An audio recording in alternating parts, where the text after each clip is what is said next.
Welcome!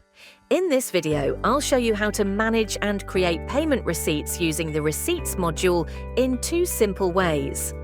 From the left-hand menu, click on Receipt under the sidebar. To manually add a new receipt, click Add Receipts button. You'll now be taken to the new Receipts form. Start by checking these key fields. Series, auto-filled for you. Posting date, choose the correct date. Type, set to receive for incoming payments.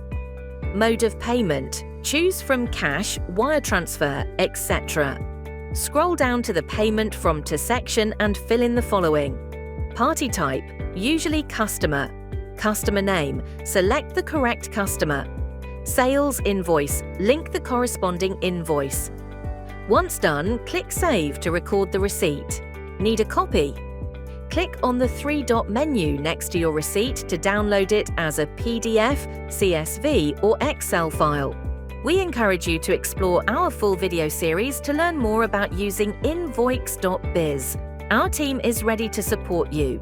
Thank you for choosing Invoix.biz, your trusted solution for efficient, compliant, and professional business management.